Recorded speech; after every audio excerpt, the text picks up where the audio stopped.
Hello. Yeah. First, I would like to thank you for doing this and making it available for many people. I personally have learned so much from your videos. I'm a graduate student studying some interdisciplinary field in math, physics, and engineering, and I enjoy learning and doing research. My concern is regarding the future after my graduate study. Recently, I've been thinking that I don't want to go into academia because firstly, it is extremely competitive and I don't like being in a competitive environment. And secondly, I feel like it is a bit isolated from the outside world. But if I consider industry, I feel like there is no guarantee that the technology that I'll be developing would be used for positive causes. I was working for several years before coming to the graduate school. And the reason why I came to graduate school was partially because I didn't find the job interesting and partially because I didn't see much value in what I was doing. And my question is, which quality should I consider more when it comes to choosing my career, whether I find the job interesting or whether I find it meaningful? Thank you. 네, 우선 어려운 수리 물리학을 했다는 걸 들으니까 아주 저도 좋게 보입니다. So I like the fact that you are tackling such a difficult topic in your studies.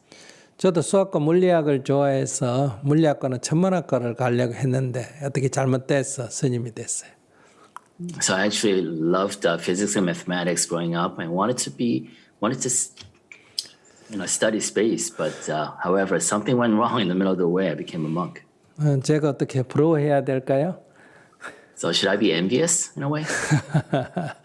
그런데 그렇게 좋은 저도 하고 싶은 걸 못할 정도로 좋은 학문을 해놓고 고민이라니까 이해가 안 되네요. 내가 역시 스님이 된 게 잘 됐다 싶네요. So the fact that you're actually struggling with your choices for studying such a topic that I would love to have studied. So in a way, that makes me think I did a good job. Made a good choice becoming a monk. 왜냐하면 수행자라는 일은 범민이었기 때문입니다. That's because a spiritual practitioner like a Buddhist monk would not have to struggle with such choices. 우리가 직업을 선택할 때 제가 생각할 때는 한 3단계가 있는 것 같습니다. I think when we actually choose an occupation, there may be 3 stages. 일단 성인이 되면 자기의 생존은 자기가 책임져야 합니다. I think once you're an adult, you should be responsible for your own upkeep, for your own survival. 그것이 부모든 뭐 가족이든 누구에게 의지하는 것은 저는 바람직하지 않다고 생각합니다. So I think depending whether it's your parents or anybody else, depending on others for your own survival, I don't think that's a desired state. 그래서 첫 번째 선택의 기준은 자립하는 데 있습니다. So I think autonomy, independence is the first kind of criteria for choosing a job. 거기에는 직업의 종류에 관계가 없습니다. So with that criteria, it doesn't have a lot to do with the types of jobs. 그것이 단순 노동이든 기술 노동이든 세상에 해를 주거나 남에게 손해를 끼치지 않는 거라면 어떤 것을 해도 저는 좋다고 생각합니다. So whether that's manual labor, blue collar, white collar, as long as the job doesn't cause others harm, I don't think it really matters.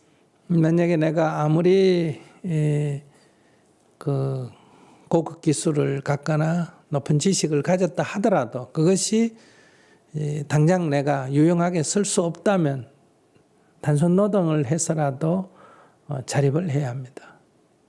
So even though I might actually have very high skills, unique skills that if I cannot use that right here and now to actually provide for myself, I would go ahead and take and do any kind of labor manual in order to provide for myself.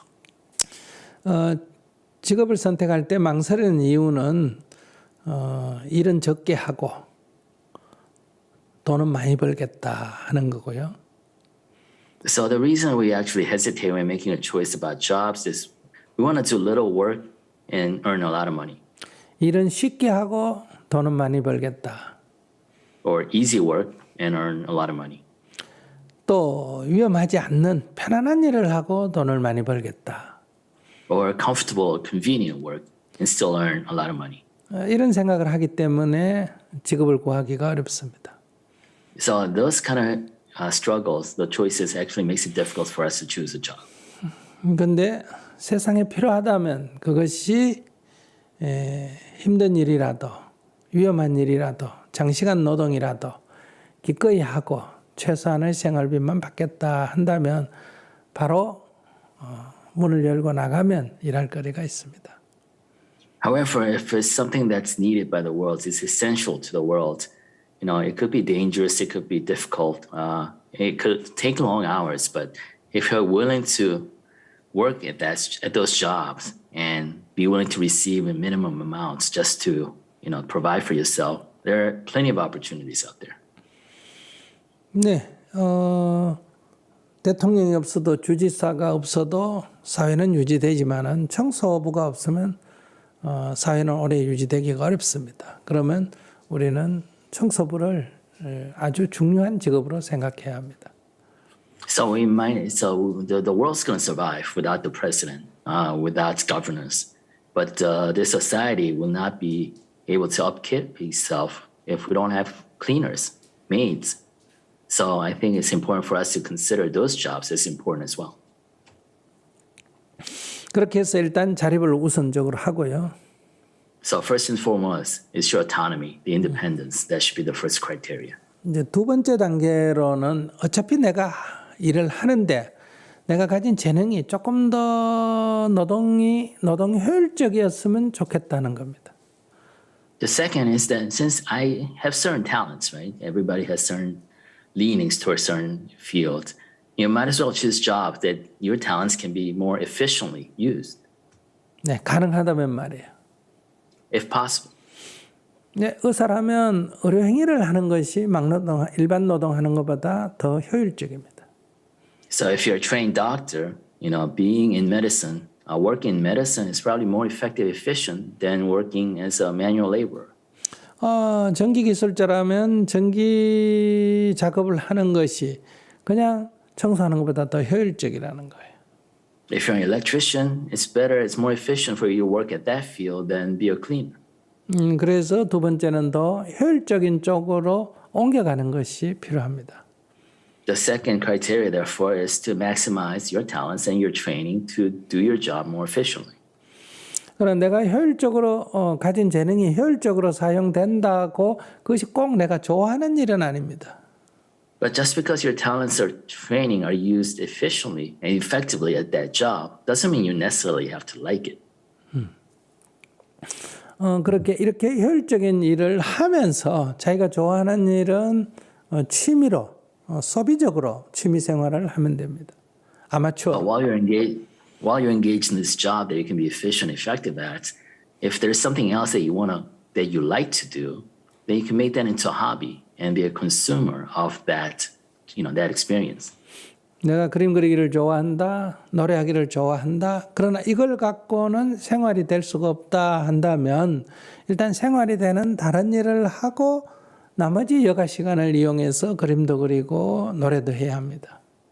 So if, say, I like painting or I like singing, but I can't really support myself doing those activities, then you got to do the job that can support yourself while engaging in these activities as a hobby. 그런데 여기서 내가 좋아하는 일, 내가 하고 싶은 일이 최소한도의 생활비가 나온다면 하고 싶은 일로 옮겨가는 것이 좋습니다.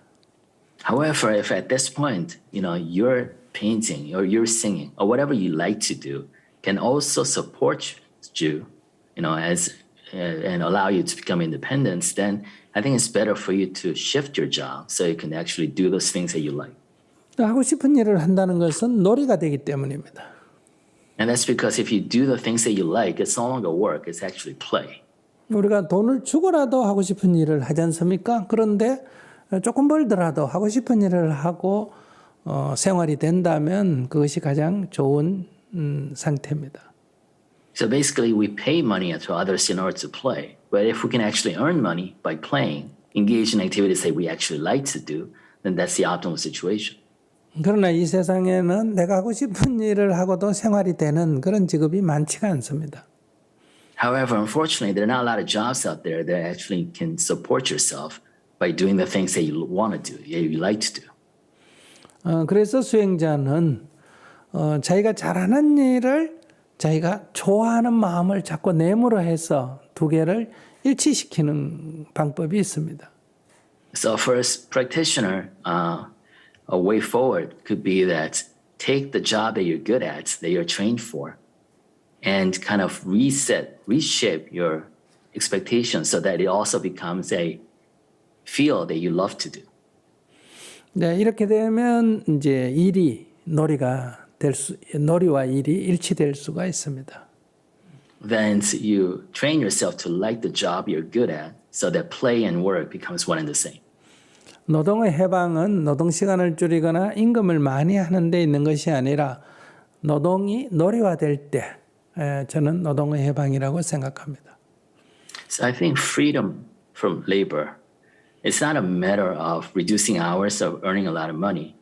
Freedom from labor becomes when you actually achieve a state in which labor, your work, is the same as play. 놀이는 뭐 시간을 제약하거나 돈을 받거나 이렇게 하지 않지 않습니까? 돈을 주고도 하고 뭐 밤새서도 하지 않습니까? 노는 때는. Because when you play, you actually don't need to earn money. You actually pay others money, and you're not restrained by certain working hours because you stay up all night playing anyways. 하나 비유를 들어보겠습니다. For example, 우리가 어떤 춤을 추는 곳에 갔습니다. say we went to a nightclub. 무대 밑에서 추는 사람들은 돈을 얼마 내고 춤을 춥니다. So there's a stage, and below the stage, there are dancers who actually paid money to get into the nightclub.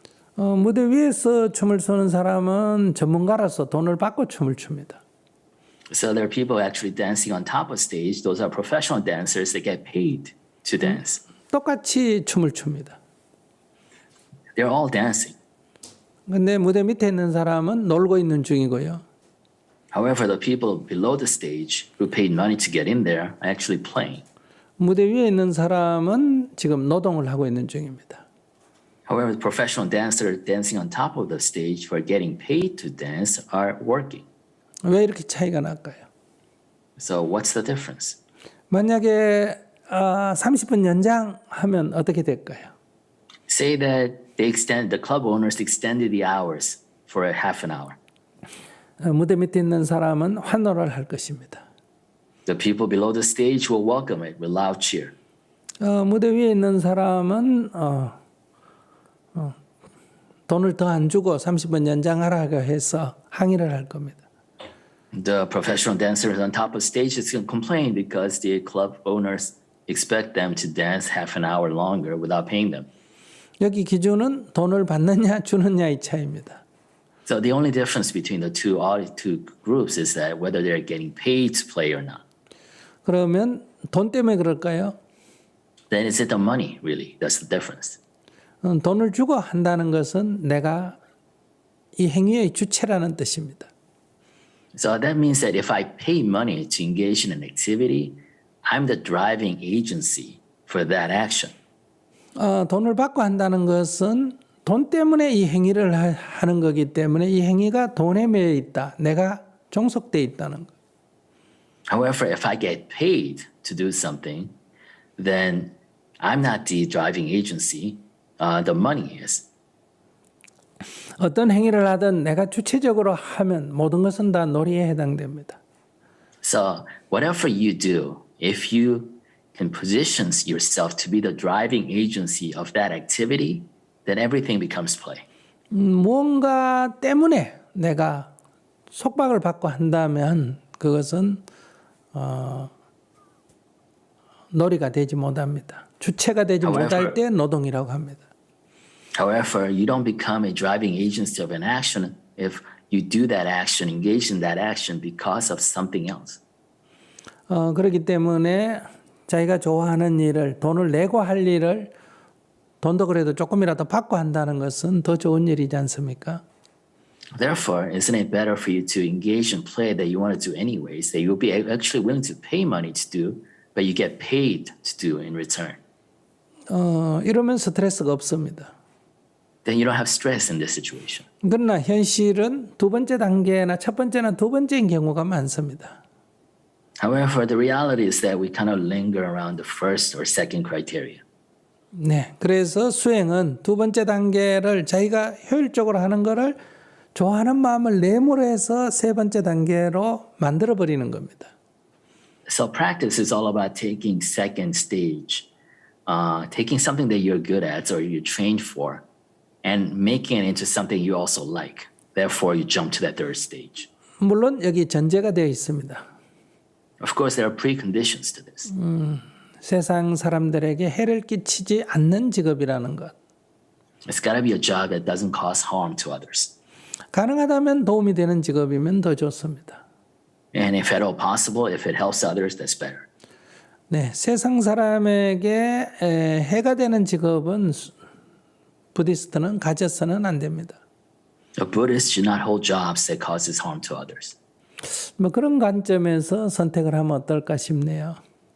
So I say, put those things into the framework by which you make choices. 다시 말하면 자기가 가진 지금 재능을 가지고 자기 생활이 될 수 있는 대로 먼저 선택한다. Once again, take the talents and training you have and choose a job that can actually provide yourself. 그런데 그것이 세상에 도움이 안 되는 일일 때는 돈이 많아도 하지 않는다. However, if that job is not helping others in the world or helping the world, then don't take the job. 이것이 세상에 이익이 된다, 도움이 된다 하면 돈이 좀 적더라도 내가 선택을 한다. And if the job, however, does provide value to others, to the world, but doesn't pay you as much, but still take the job. 그런데 거기에 그것이 내가 또 좋아하는 일이면 더욱 좋다는 거예요. But if that job also happens to be a job that I like to do, then that's better. 네, 자기 얘기해 보세요. Please go ahead. So, say if I can actually get a job that I would enjoy, that might not harm the other people. And I guess what I'm concerned is is that just okay to just do that, or do I have to actually try? Would it be I don't know if it's better to try to get a job that's actually might have a more positive impact, even if it's something that I might not find interesting. 일단은 자기가 현재 자립이 되고 있습니까? Yes. 예. 그러면 그 다음 선택은 자기가 어떤 선택을 해도 좋습니다. Then if you're already self-sufficient, then whatever choice you make next doesn't matter. 세상에 해를 끼치는 거는 하지 말아야 할 일, 멈춰야 할 일이 됩니다. So those jobs or those actions that cause harm to the world are those things that needs to be stopped. 세상에 이익을 주는 일은 하면 좋지만은 하지 않아도 괜찮습니다. 이것은 선택 사항입니다. But if those things that add additional value to the world are things that it's good to do, but you don't have to do it. 세상에 이익되는 일은 해야 할 의무가 있는 게 아니에요. Because you're not duty bound to do something that adds additional value. 그거는 권장 사항이지. Because it's a recommended action. 그러니까 그것은 자기가 선택할 수 있으면 선택하고 안 해도 괜찮아요. So if you want to choose that job that does that, that's fine, but you don't have to do it. 다시 말하면 남에게 해를 끼치는 것은 금지 사항에 들어가고 남에게 이익이 되는 일은 권장 사항, 선택 사항에 들어가는 겁니다. So in other words, those things that cause harm to others, you should stop doing. But those things that bring profits or benefits to others, you can do them or not. They become a recommended action.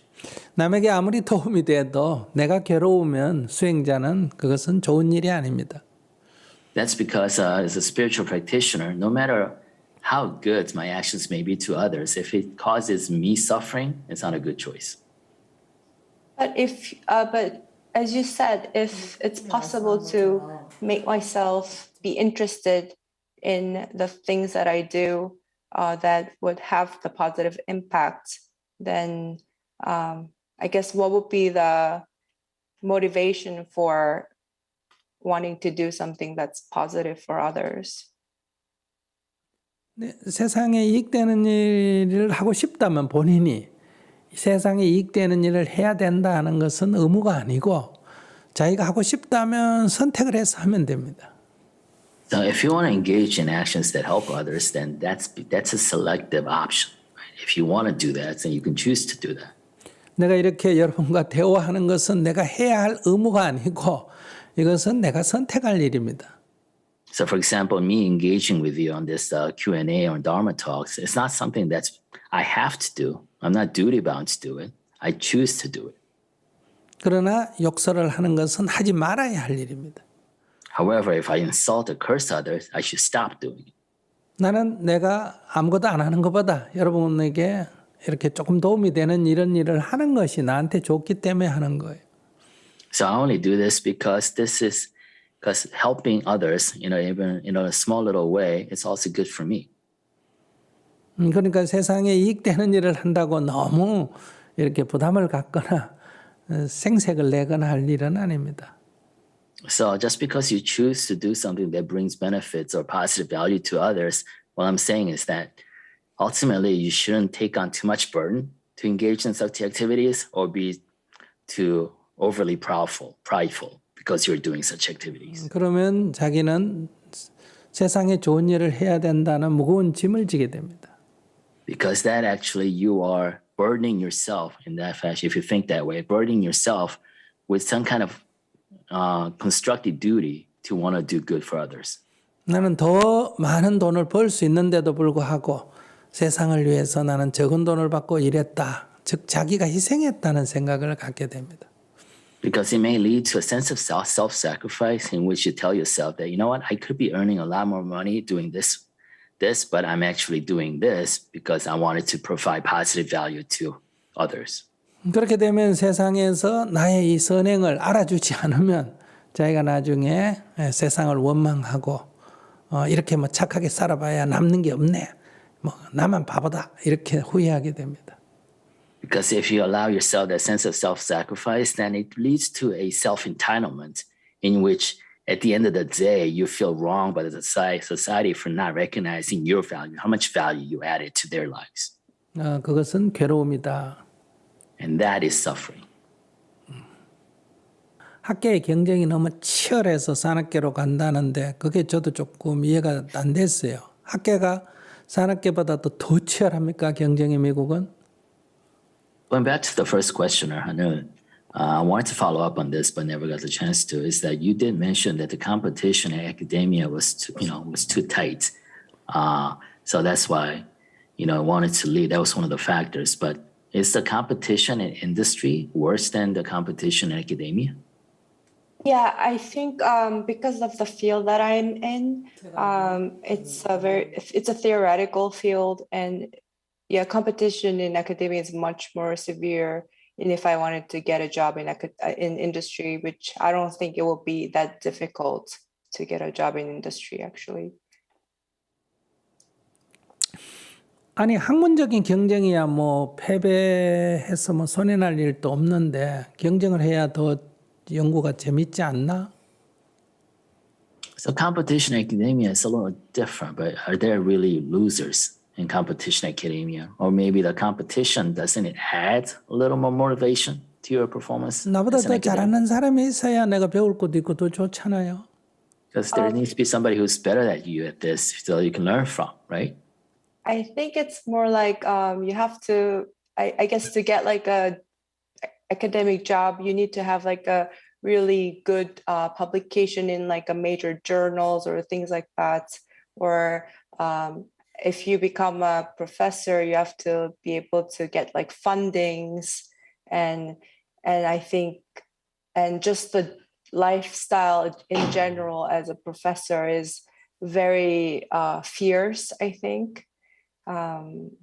Yeah, and I think if I had to like pressure myself into thinking that, oh yeah, I need to get into a top journal or things like that, I feel like I wouldn't be able to enjoy the research as much.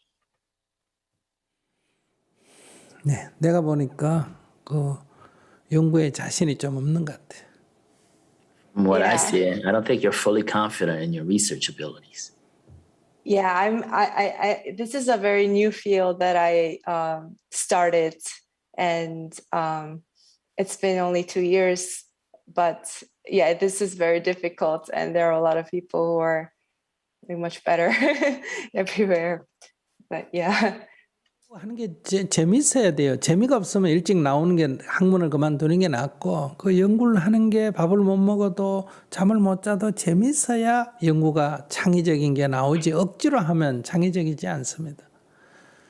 So the field has to be, has to appeal to you. You got to love the field. And if you do that, you'll be creative and, you work night and day to delve into the field. But if you don't feel that passion for that field, then I think it is better for you to leave.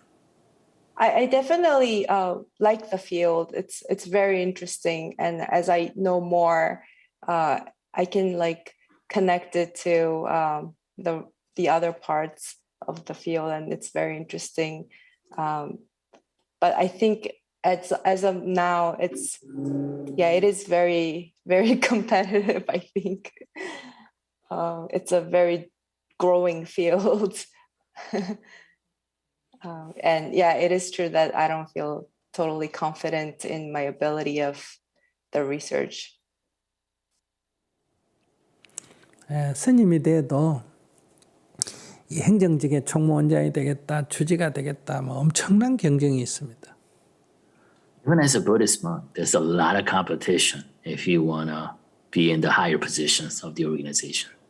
또 부정도 있고 비리도 있고. There's a lot of corruption as well. 그러나 그런 직위를 갖지 않겠다고 생각하면 아무런 경쟁이 없습니다. But if you don't strive for those positions, then there's no competition. 그러니까 연구만 생각한다면 뭐 다른 사람이 책임지는 교수 밑에서 연구해도 되고 학문 자체가 재밌다면 그런 걸 탁 놔버리고 연구에만 몰두하면 안 될까요?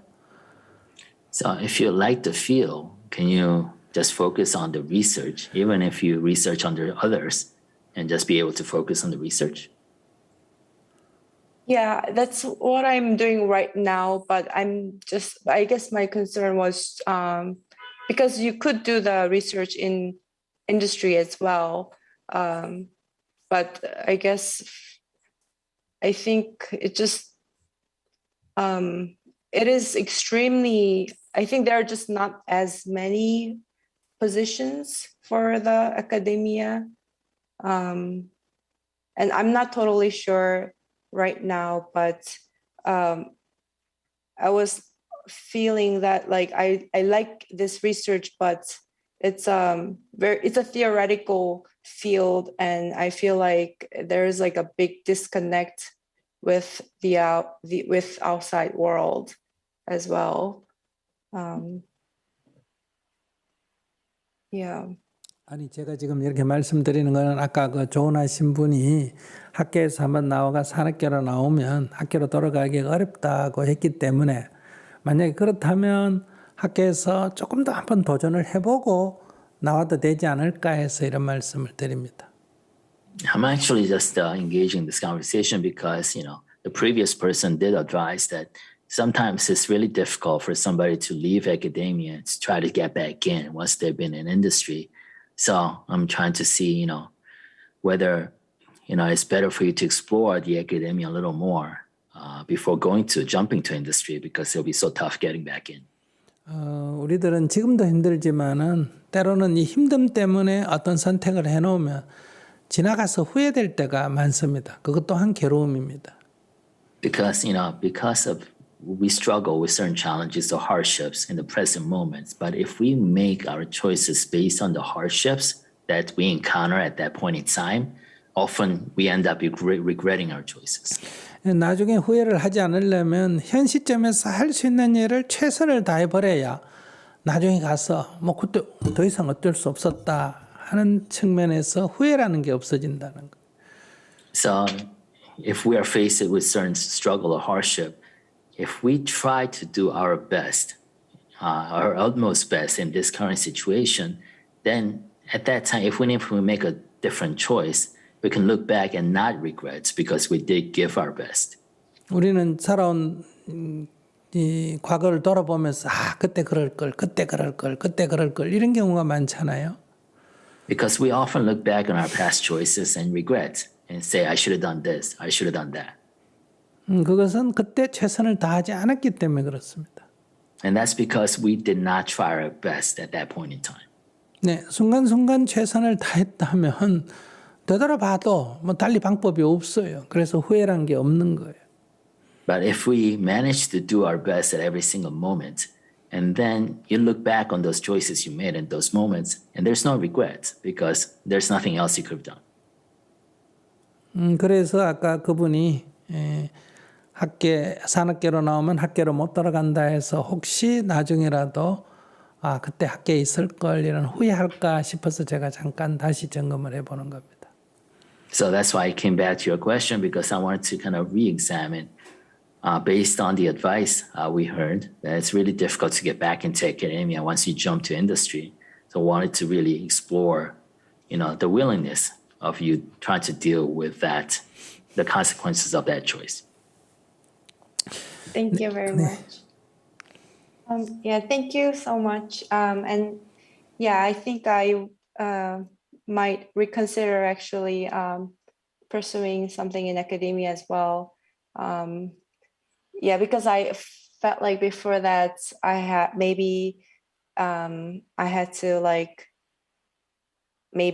to contribute to the society or something like that. But I guess maybe that comes afterwards, or there are like other ways to do that. And thank you very much. I think I really appreciated the talk. 네. 남을 위해서 이렇게 너무 생각하지 마세요. Don't try to sacrifice yourself too much for others. 일단 세상에 해가 되는 일은 하지 말아야 한다. As long as you don't do things that harm others. 해가 되지 않는다면 어떤 선택을 해도 좋다. As long as it doesn't harm others, then you can make whatever choice you want. 그게 첫째, 내가 좋아하는 일이면 더 좋다. And first and foremost, if that's something that you like to do, that's great. 네, 세상에 이득이 된다면 더 좋다. And if it's something that actually, brings value to others, that's great. 세상에 도움이 된다는 것을 너무 의무적으로 생각하면 나중에 자신 인생에 너무 부담이 됩니다. But, the fact that if you overthink and make it create a sense of self-duty to want to create positive value to others, that it eventually becomes a burden upon yourself. 그러면 자기를 도로 얽어매는 일이 될 수도 있습니다. Then it becomes a chain that you wrap yourself around. 그러니까 자기 감정에 비교적 충실하면서 선택을 하고 다음에 재능을 사회에 기여하는 쪽으로 가면 좋겠습니다. So I think first and foremost, you need to be more faithful to your needs, to your emotions. Then afterwards, try to think of how you can contribute to others. 부처님의 가르침은 당시 인도 사회에서 우리의 운명이 정해져 있다 그렇게 얘기했는데, 그러니까 이 좋은 일도 나쁜 일도 즐거움도 괴로움도 이게 다 운명이 정해져 있다 이렇게 생각했는데 부처님은 그렇지 않다고 하신 분입니다. So what he taught was that, in the society, in the Indian society he lived in, it was widely believed that your destiny was fated. So basically everything that was good, bad, worse, or whatever it was fated. And he said, no, that's not so. 왕이 되고 부자가 되는 게 꼭 인생의 행복한 길이 아니다는 거예요. And it's basically said, being a king or being a rich person, it's not necessarily the way to happiness. 그러니까 주어진 조건에서 자기가 어떻게 관점을 가지고 또 선택을 하느냐에 따라서 얼마든지 삶을 자유롭고 행복하게 살아갈 수가 있다. Said it is possible for you to live a free life within the conditions that you are given, within the boundaries or guardrails that your life has been put into. 자식이 죽고 남편이 죽고 하면 우리는 괴로울 수밖에 없다 이렇게 생각하지만 보다는 그런 가운데도 너는 행복하게 살 수 있다는 거예요. say our husband dies or our children dies, and we believe we have no choice but to suffer. But Buddha said, even in midst of suffering, you have a right to live freely and happily. 그리고 세상에 성차별이나 인종차별이나 계급차별 같은 거는 본래 사람은 평등하고 없었는데 이건 인위적으로 허상으로 만들어진 거다. 그러니까 거기에 너무 구애받지 마라. And he said, all the discrimination you face, whether it's gender discrimination or caste system or racial discrimination, has never existed as an original condition of human being. Those are artificial constructs that we made to put upon that, so don't feel so constrained by them. 그러니까 크게 나누면 두 가지예요. So basically, it's two large teachings. 첫째는 내가 괴로움 없이 살아갈 수 있다는 거고요. One, I can live a life free from suffering. 두 번째는 사회적 정의를 위해서 가능하다면 그런 방향으로 살아가는 것이 나와 세상에 좋다는 거예요. The second, if I actually live a life that actually aids the cause of social justice, that's good for others as well as good for me. 그것을 이론적으로 뒷받침하는 것이 이제 불교의 교리다, 철학이다 이렇게 말할 수 있습니다. And it could be said that the theoretical framework that supports those two kind of ethical precepts are all about the Buddhist teachings, Buddhist philosophy, and whatnot. 이런 교리, 철학, 사상이란 것은 부처님 만든 게 아니고 그 부처님의 삶과 가르침을 가지고 후대 사람들이 이렇게 논리적으로 정리한 겁니다. So basically, the whole body of works of Buddhist dogma, of philosophy, are not what Buddha taught. They were formed and developed based on the life and teachings of Buddha. 그런 사상, 철학을 연구하는 것은 지식적인 문제이기 때문에 그것은 학문은 될 수 있지만은 우리 인생이 이 괴로움에서 벗어날 수는 없습니다. So studying those Buddhist dogma or philosophy or books of learning are a matter of academics, right? Of knowledge-based academics. So studying those will not allow you to kind of live your life free. 내가 이 괴로움에서 벗어나는 것은 그런 교리, 철학 몰라도 바로 체험할 수가 있습니다. But freedom from suffering can be an experience that you can realize immediately without having to study all that dogma.